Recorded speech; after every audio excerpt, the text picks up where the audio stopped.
All right, fantastic, guys. Thank you guys so much for coming. We are going to be talking about inventory management. Now, just a little bit of housekeeping. If you have a question, you can post it in the chat. You can also post it in the Q&A section. And I will try to answer it if it has something to do with what we are talking about. If not, then I will come back through and I will answer the remaining questions at the end. All right, let's get going. So I'm going to go ahead and share my slides. Let me know that you can see them. Type something in the chat. Let's see if you can see my slides.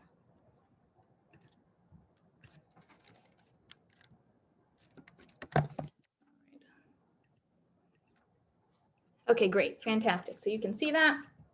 All right, so this is inventory planning to win 2021.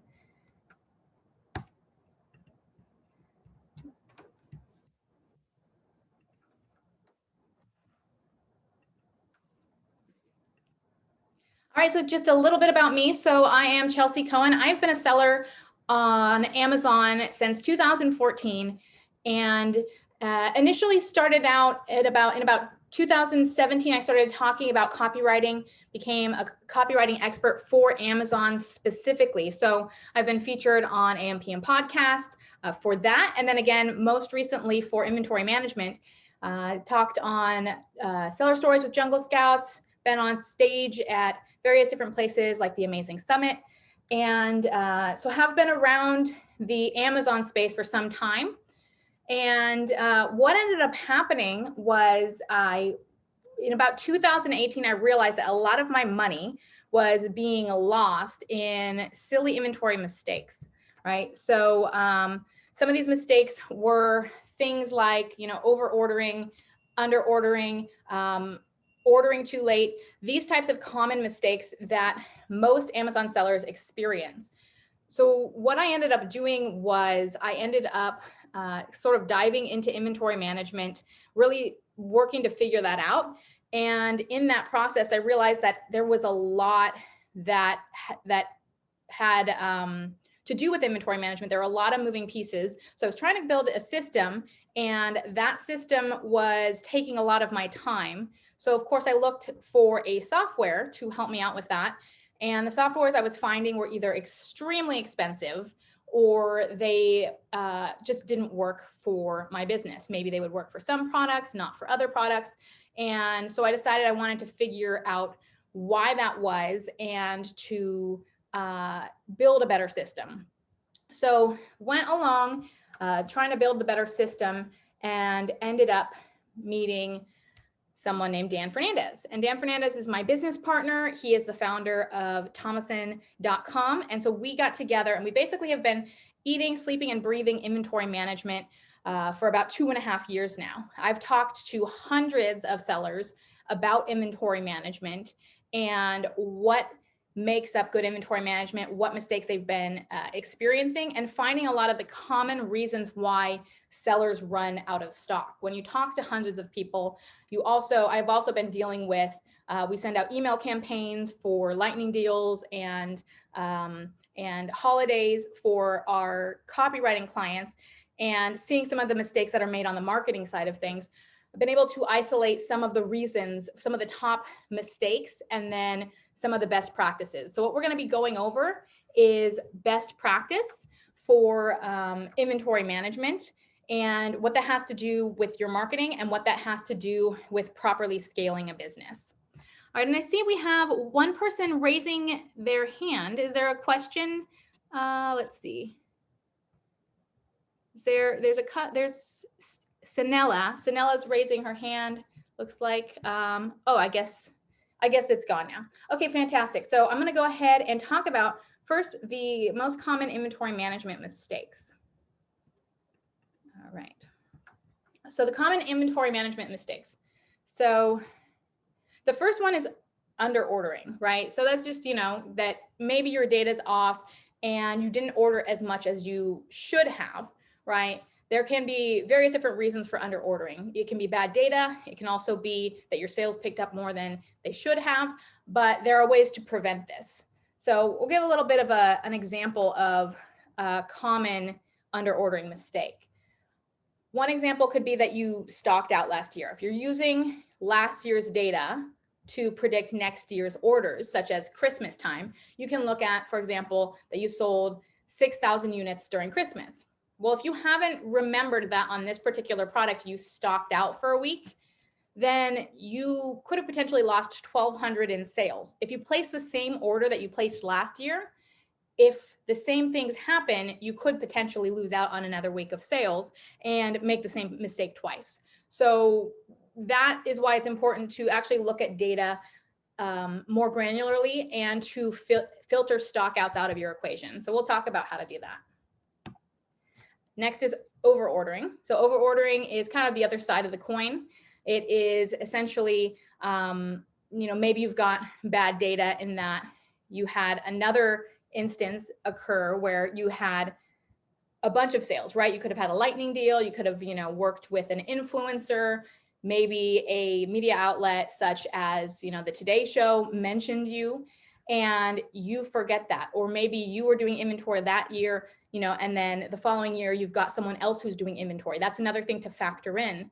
If you pass this task on to someone else who doesn't remember what or know what happened last year and they're just taking that straight data, could be that you end up over ordering because you were mentioned on the Today Show last year, but this year you aren't going to be mentioned on the Today Show because, that was maybe a fluke or a crazy thing that happened.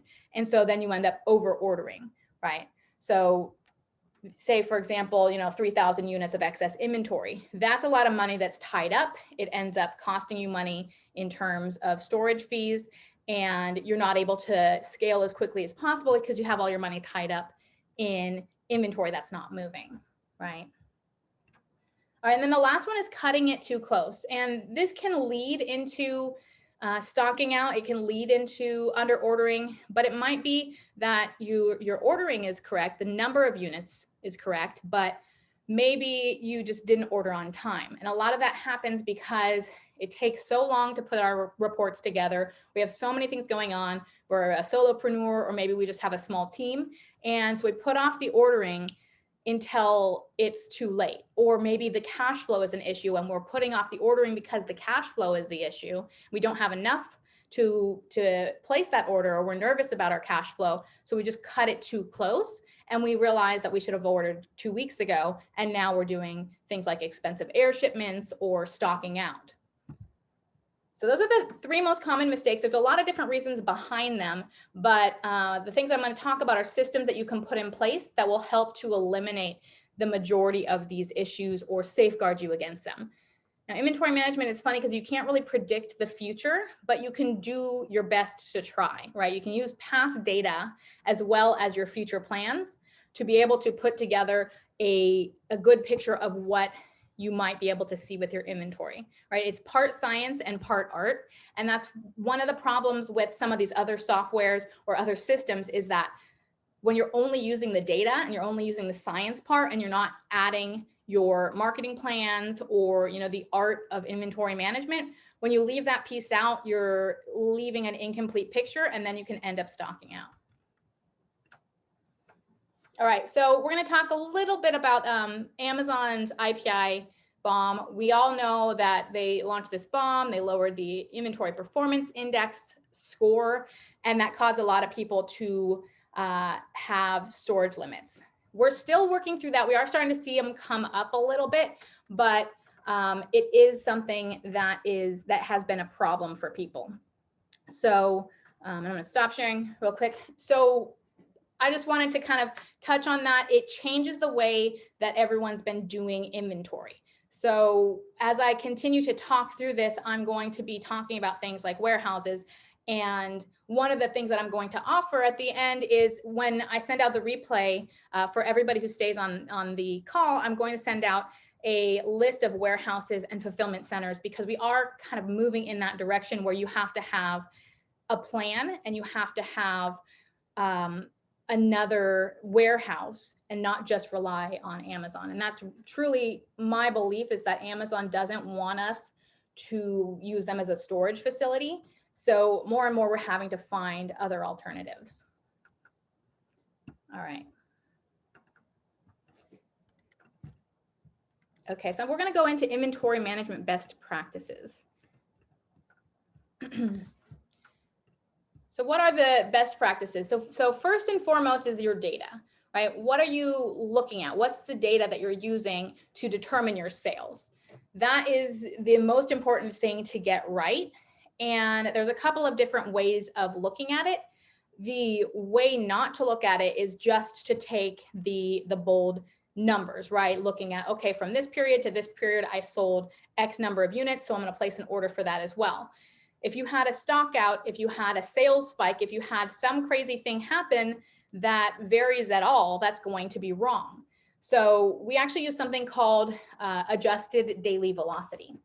And the way that adjusted daily velocity works is you're looking at averages. You're not looking at monthly sales totals, right? And so those averages are adjusted for sales spikes, for stock outs, for deep discounts. You can add growth trends, and you can also use last year's sales. So instead of looking at a 30-day average, for example, you could use last year's sales, but you have to factor the sales spikes and the stock outs out of that equation. Otherwise, the numbers could be wrong.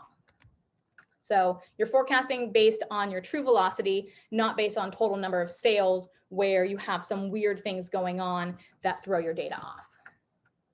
So I wanted to show you how this looks inside of SoStocked.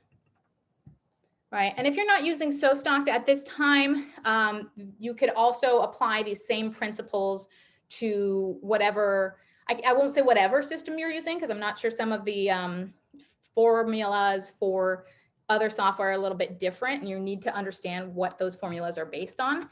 But if you're using a spreadsheet at this time, you could probably use some of the logic for your spreadsheet system. All right, so we're gonna look at this particular product. So what we're looking at is, this is an adjusted daily velocity. If we wanted to look at our 30-day velocity, this is going to be the number of units that are sold on a daily basis for 30 days, minus whatever we did when we stocked out, right? So if, for example, we had, out of those 30 days, we were only in stock 20 days, we would be sure to only calculate those 20 days worth of sales. So that's what the system is doing, and that's what you should do. Amazon is not doing that, unfortunately, which is why people have gotten into these problems where when they stock out, their limits decrease. But that is how a smart system would be working, right? You can also do manual velocity, and then last year's sales can be added as well. You can calculate using your last year's sales, and this is going to help you to see what the sales patterns are, right? Because looking at, January sales may have nothing to do with what you're going to be ordering in December. So using last year's sales, or the ability to use last year's sales, is extremely important. All right.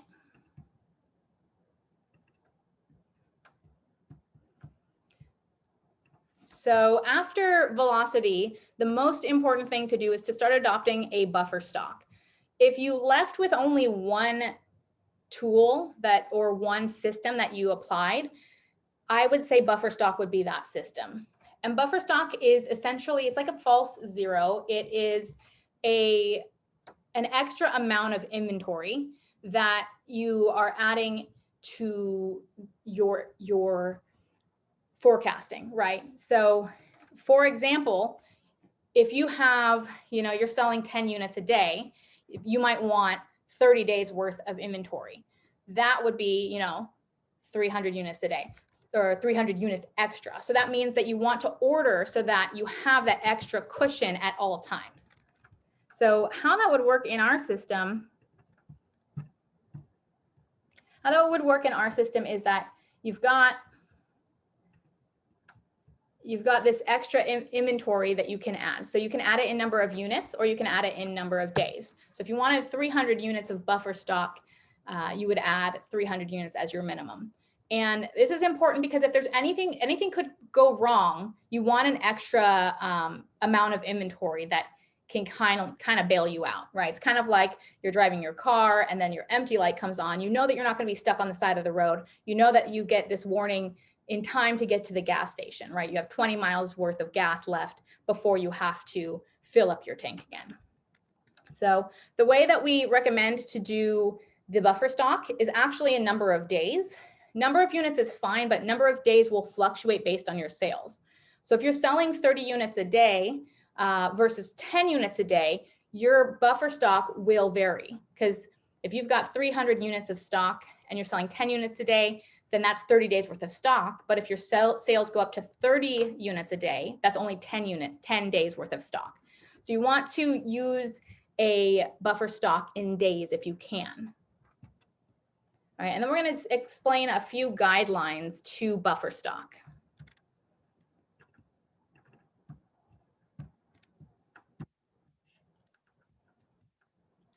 All right, so buffer stock, the guidelines for buffer stock are the longer the lead time, the more the buffer stock should be. So if you're sending inventory from, say local, right, it takes 10 days for your inventory to get, from the supplier to the warehouse. That would be you need a shorter potential buffer stock, right? It takes 90 days, however, from China to get to being available to sell, there are more things that could go wrong, right? You could get stuck in customs, you could have delays in production, there could be a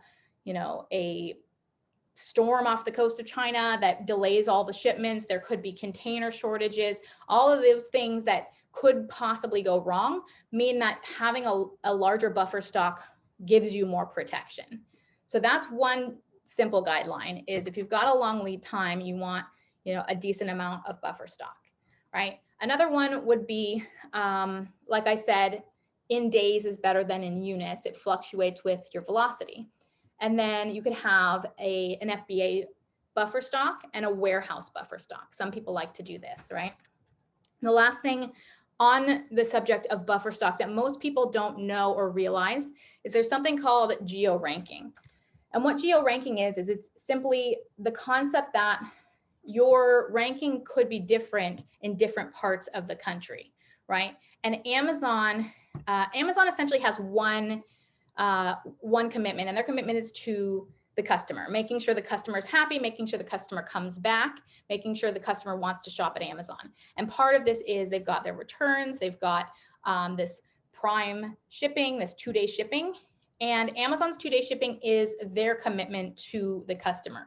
They don't make any commitments as to the quality of your product, right? They'll refund the customer if the quality of the product is not, up to standards, but their main commitment is to that prime shipping. So as much as possible, they want to make sure that they can hit that shipping goal. So they want your inventory to be spread across the country so that anywhere in the country someone orders, they can get the product in 2 days.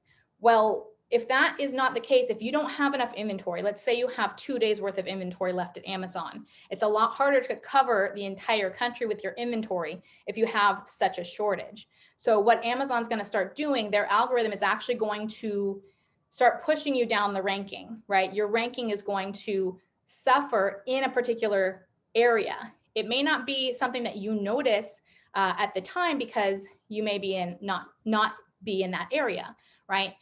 The other thing that can happen is that you've got these sponsored ads and you're bidding the same as your competitors. Your competitor might start getting those ads because he's got more inventory in that area. So that's the concept of geo ranking. It's something that happens, and it has a lot to do at times with your inventory and your inventory dispersal. So part of your buffer stock should be factoring that in. The recommendation for, say, a private label business would be around 20 to 30. We're seeing more people doing 30 days worth of inventory.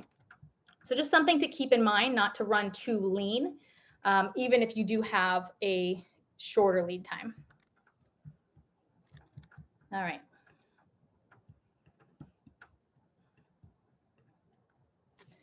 All right, then we have a concept called MinMax Restocking. MinMax Restocking is basically setting parameters, is a high point and a low point. Your low point would be your buffer stock, right? I never want to go below 30 days. Your high point would be what you don't want to go above. So maybe you don't want to go above 90 days worth of stock. You want to keep between 30 and 90 days worth of inventory at your warehouse. That's a very common way of running things. And the reason that I came up with, I actually got this technique from a warehouse that does print on demand. They have these big vats of ink. They have these big rolls of paper. I was touring this facility, and all of their stock was on a weighted system. And they had a trigger that would say, when it gets to this certain weight, we're going to reorder and we're going to stock it up to this weight. And then we're going to use that ink and use it through to the low weight and then stock it up to the high weight. And that's MinMax Restocking, right? It's something that we then baked into the system for So Stocked. So that works like this. So if we have, like I said, 30 days and 90 days, it's always going to keep you within that range. So your ordering and your transferring are going to be based on a minimum and a maximum. And sometimes that maximum has to be your restock limit. So that's what a lot of people were doing during the holiday season, is setting that limit based on their restock, right? Maybe they wanted to send in 90 days, but they could only send in 45 days. So if you are using the IPI limiter, it's going to limit your transfers to those 45 days.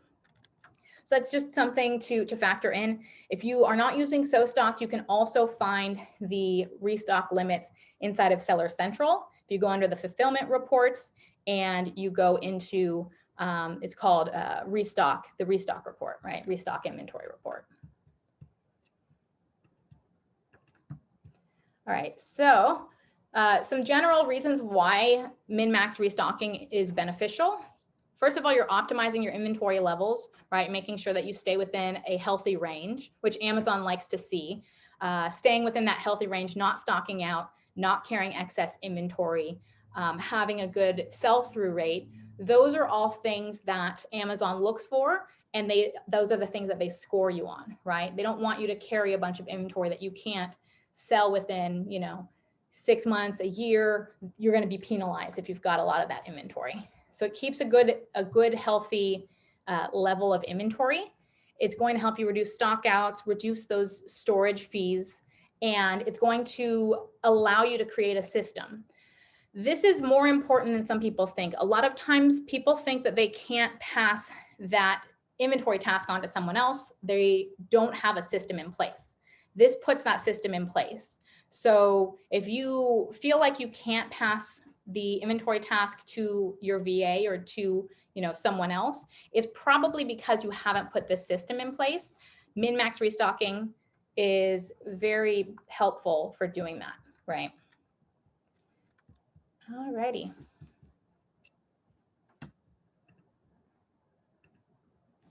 Okay, then we have our inventory timeline. Our inventory timeline is actually one of my favorite things. This is something that anyone can build out, especially if you're having a hard time, for example, on a particular SKU, understanding why you're stocking out, or understanding why, say, the system is telling you to order a certain amount. A lot of times we need to be able to visualize the numbers, and when we're just given a number and told this is what you should order, it's really hard to work back from that. So we've created something called the inventory timeline. And the inventory timeline works like this. It's basically a running account of every single one of your SKUs for every single day. So it's going to be looking at your velocity. It's going to be looking at your warehouse inventory, your FBA inventory. It is going to look at how much inventory you have at Amazon, and it's going to show the countdown of using that inventory, selling through that inventory. It's going to show you any transfers that you are making, any POs that are maybe landing at your warehouse or at FBA, any transfers that are suggested, any sales you have. So if you've programmed any of your sales into your system, you'll be able to see why, when those sales are going to occur and how much your inventory is going to be reduced by it. So this is one of my suggestions, especially if you have a product that you keep stocking out of and you can't figure out why. Creating or using an inventory timeline can be extremely valuable for that reason. It'll also show you when you might be stocking out. That's another reason that that tool is helpful. All right. So beyond the inventory timeline, we already talked about that. Beyond the inventory timeline, the thing that you have to realize is that you're doing what's called simultaneous forecasting. Simultaneous forecasting means that if you've got a warehouse and you've got FBA, you've got to have two forecasts happening at once. You've got to have your order forecast and your transfer forecast. So those are two separate things that you have to think with. And that's what our system does, is simultaneous forecasting. But that's what you want to be set up to do, right?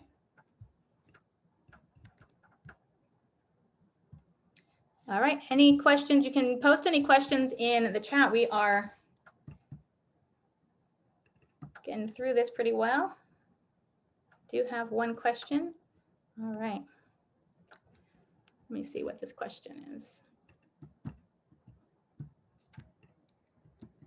All right, any updates on including the sales from Shopify as part of your forecasting software?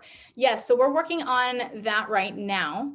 We're working on integrations. We've actually got a beta group. We're getting feedback on what is needed, how people operate their systems, and Shopify integrations are coming soon. We've got Shopify, Walmart, eBay, Deliver, and ShipStation as the top 5 that we're going to be integrating with. So that is the goal. We've got a team working on it. We're actually adding developers. We've probably doubled our team, I think, in the last month and a half. So we are really ramping up to be able to push those features a lot faster. So that's just starting to, to come to fruition, and you should see more updates coming soon. All right. The last thing I really wanted to talk about was what we call sync to scale. So sync to scale is the idea that, that you have, that you have a machine in place. And growing up as Amazon sellers, as we have, I've been a seller since 2014. Many of us did not have businesses or successful businesses before we came into Amazon. And so we're learning the ropes of how to run an inventory-based business. And a lot of the Amazon community has been really focused on marketing for many, many years. And we're just starting to see inventory be a real focus, cash flow be a real focus. And so we're kind of growing up into a full-fledged business where we realize we need to understand all of these things. So that is what sync to scale really means, is that when we talk about scaling, a lot of the talk is around the subject of cash flow, right? If I just had more money, if my cash flow was better, I would be able to scale faster. And that is true, right? But the inventory is very much tied to cash flow. It's not going to solve all your problems to avoid from stocking out or avoid expensive air shipments, but it's going to solve some of them. So it's about the concept of no longer just focusing on the marketing and then, scrambling when it comes to inventory. We are wanting to create a seamless kind of cycle, right? Your marketing and your inventory need to be so well connected that your marketing isn't causing problems for the inventory department, and the inventory department is not causing problems for the marketing. So that's what we have designed SoStock to do, is to be able to take marketing data, feed it into the inventory plan, and then also to take inventory data, feed it over to marketing, because sometimes there are things that can help the marketing team in terms of bringing their attention to excess inventory, for example. If you have excess inventory, it could be a liability or it could be an asset. It could be a liability in that if it just sits there, your money is tied up, you're not able to use it to actually produce more money by buying new products, and it's also costing you storage fees. So that's where your inventory on your slow selling products is a liability. It could be an asset in that you could actually use that to really push the marketing for that product and really boost the product's ranking and possibly move that product into a more viable range. So, it's really about thinking of your inventory as an asset or as a resource rather than just, this ugly stepchild product that is not moving, is just sitting there. All right. Another question we had: should data from work orders add to the software automatically? Like I ordered 1K of product, will that add to the product quantity in the warehouse itself, or do I need to do it by hand? That's a good question. So when you do create a work order, which is an instruction to your warehouse, that data then gets put automatically into your warehouse, right? So if it says that your inventory is going to arrive on the 15th, the inventory will show up on the 15th. One of the things we're working on now is the ability to do that by hand, because sometimes people do want to do that by hand. They want to show what inventory arrived. Maybe part of it arrived, but the other part didn't. Maybe some of it arrived defective. So that's a system that we're building out in more detail right now. But for the time being, yes, if you're sending something from your supplier to your warehouse, it's going to log into your warehouse inventory. So you can keep track of your warehouse inventory inside of the system. All right.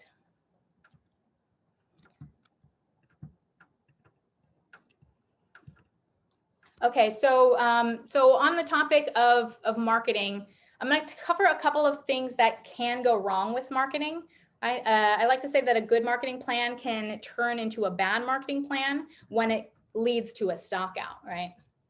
So some of the most common mistakes that I have personally seen are things like working with a PPC agency, and that PPC agency goes and they do a campaign, and that campaign is so successful, but they forget to ask you what your inventory looks like.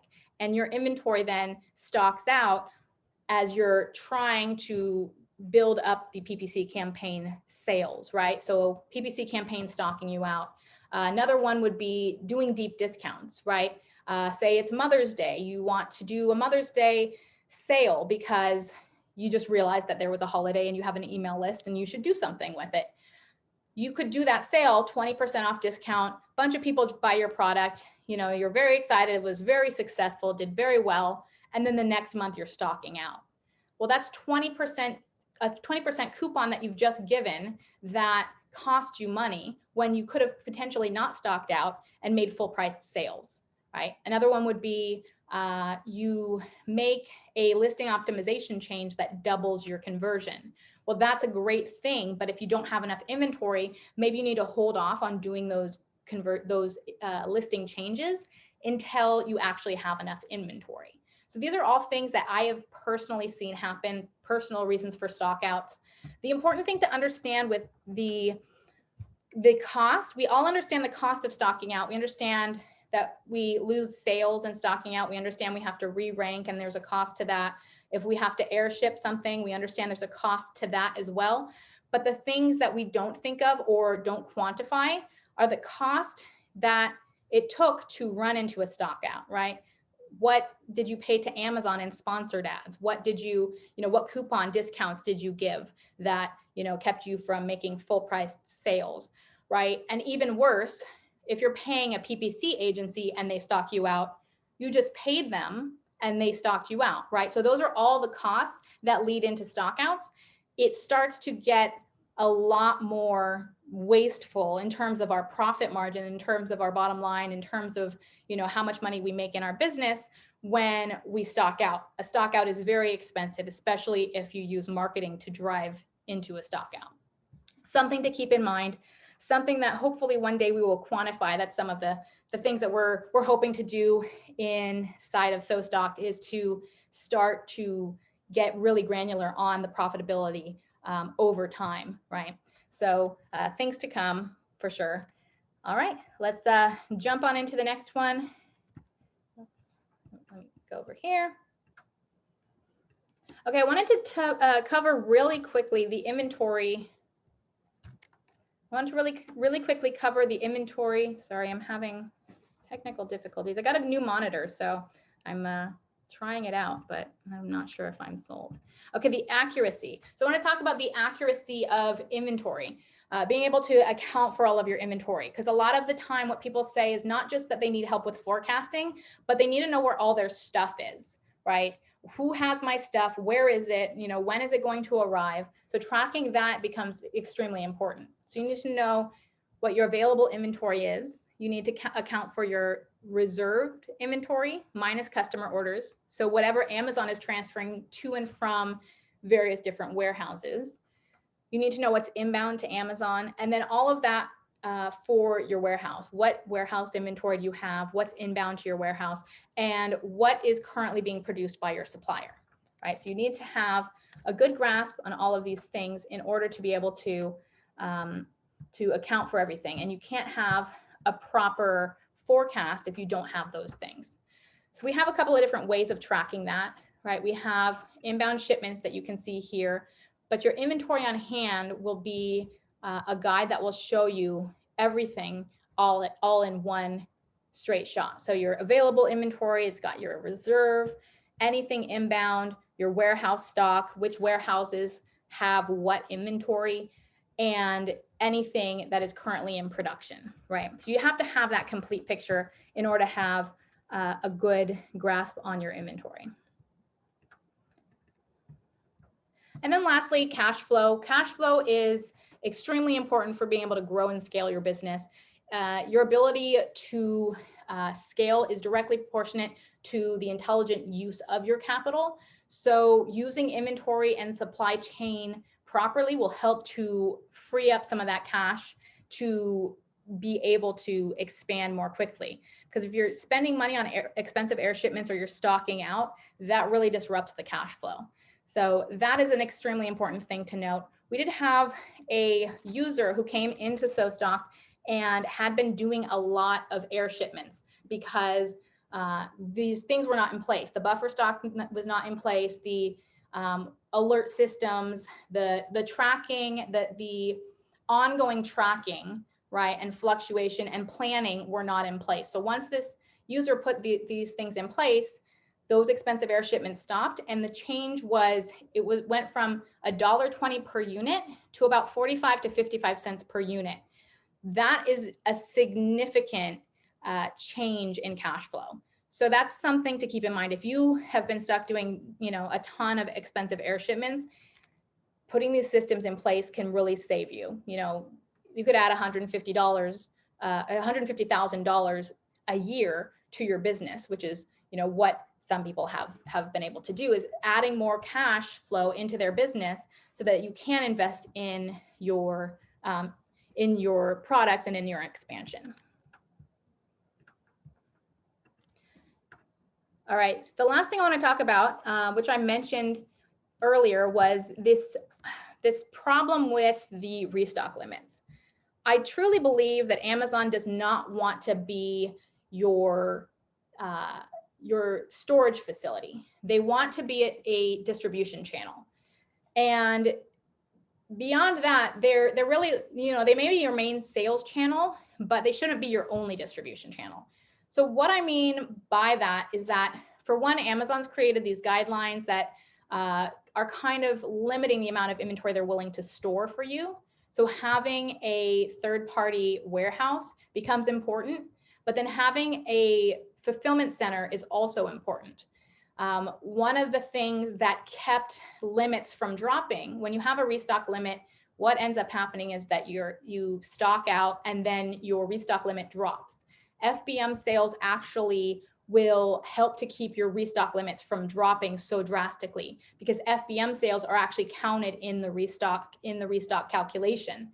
So a smart seller would turn on FBM sales, maintain that restock limit by continuing to be able to fulfill sales even though Amazon had no inventory in their warehouses.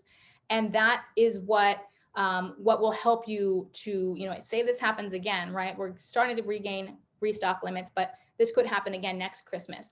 Having that system in place for some sellers meant the difference between stocking out and getting into this vicious stock out cycle of, crashing their restock limit, not being able to send in enough inventory.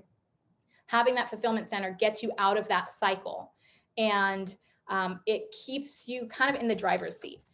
So if you send all of your stuff to Amazon, right? Amazon has all of your inventory. They basically hold all the cards. If they decide that they're not going to check in your inventory, your entire Christmas worth of sales can be gone. And I know this because this happened to me. That my second Christmas selling on Amazon, I sent all of my inventory for my best selling product into Amazon at the same time and had none left. They had it all. They didn't check it in before Christmas. They lost it until after Christmas. And then they found it again. But if I had had some of that inventory and I had a fulfillment center that could ship that in, I could still make sales on Amazon and fulfill them. I could still make money. So even if Amazon is your only sales platform, meaning that you're taking sales, they shouldn't be your only distribution platform. You should have a backup plan. It's the best case scenario to have Amazon distribute and ship everything out for us. But the worst case scenario is that our inventory is stuck and we have no way of making sales at all. So having a fulfillment center is extremely important to have as a backup plan for business nowadays, right? I saw it in 2015, what it did to my business not to have one. Fulfillment centers weren't very popular. Now they're getting more popular, and Amazon has been creating policies more and more to make it more important to have things like that in place. So I highly recommend it. We have a community sourced resource for some of these fulfillment centers and warehouses that I will send out in an email for you and that you can have. So, yeah, so that's the last thing I'm gonna say. I will see if there's any questions. I look like I have one question here. All right.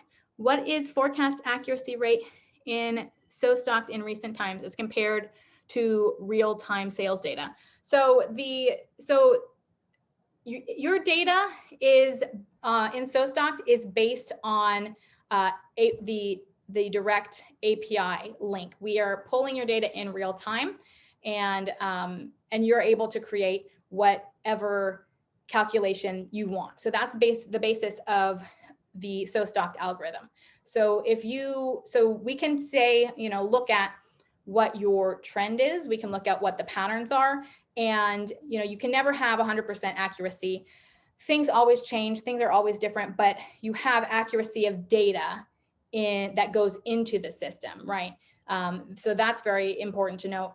And so taking, your sales velocity, taking your trend, taking your calculations in terms of your lightning deals, these types of things, you can create your own basically inventory forecast, right? And that's the thing that people really wanted, was not some crazy algorithm that they didn't understand.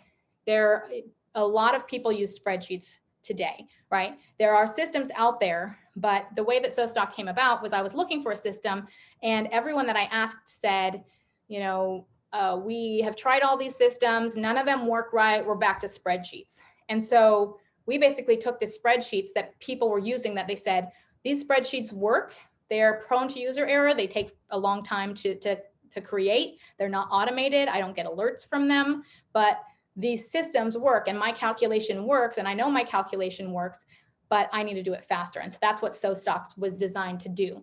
A lot of really smart sellers out there that already know what they need to be looking for and what data they need to be looking at for their specific scenario. And they just need a system to be able to help them get there faster and to improve the accuracy. All right, we have a question. Can we track last year's sales if we signed up recently to SoStock? Yes, so we pull in 2 years worth of sales data. So if you want last year's sales, it will already be ported in. So you don't have to be in the system for an entire year for us to be able to get that data. We get that data from Amazon directly when you import your account into the system. All right, so I'm gonna just finish off with a couple of little notes. The SoStock system currently is being made available for $79 a month. If you're not signed up, this might be something that you want to look into. We have something called lifetime pricing. We are getting ever closer to opening up to a tiered pricing structure. So what that means is that we will look at how many orders you make and decide what the pricing is based on the number of orders. A lot of different softwares work this way. They look at, okay, if you have this many orders, it's going to be X number of dollars and so on up the line. Right now, we're not doing that. we're doing what's called lifetime pricing. And so what that means is that doesn't matter how many orders you have, doesn't matter how big you grow, you would get it for $79. And that's because we're in what we call advanced beta. We've got a few more bells and whistles to put on. We're going to be getting to that within the next, few months here. And then we'll be moving out of lifetime pricing. And your pricing will be based on features and more importantly, based on your order size. So if you know of anyone who is looking for a solution, doesn't want to pay a lot of money, this is the time to kind of get into that, because we are getting ever closer to changing that payment structure. All right, and the last thing is, if you have any questions, reach out to us at stock@sostocked.com. And we have these inventory webinars. We're going to be doing additional webinars. I'm working on setting those things up right now. Things like how to price out or determine valuation for your business, right? How valuable is your business? What do you need to do to make it more valuable? Some of those things are coming up. We are potentially going to be having a webinar that talks about fees, right? Amazon fees, and how to get more of your money back. Even if Amazon said that you can't get that money back, there are some things that can be done. So we're working on setting these webinars up. If you have a certain webinar that you want to see, let us know. The things we're most interested in doing is those teaching you about those things, not in terms of marketing, but in how to keep more of your money after you've done the sale, right? There's a lot of people that talk about marketing. I'm interested in how to increase your bottom line. I'm interested in any system that can help you to keep more of that money, right? So those are the types of webinars that we put on, is how do you organize your business better so that you can keep more of your money? There's a saying that I really like, which is little hinges open big doors.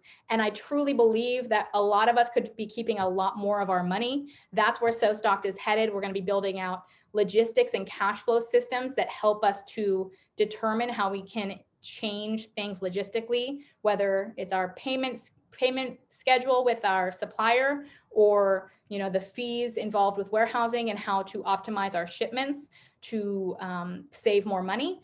We're very, very interested in how to keep more money without even changing what you're doing with your marketing, right? How do you keep more of that? How do you improve that profit and that bottom line? So anything on that line, we are very interested in talking about. All right, I believe we have another question. Here we go. We've been a customer of So Stocked since December 2020. It has been a lifesaver, making our inventory management so much easier. Highly recommended. Fantastic. I love hearing that.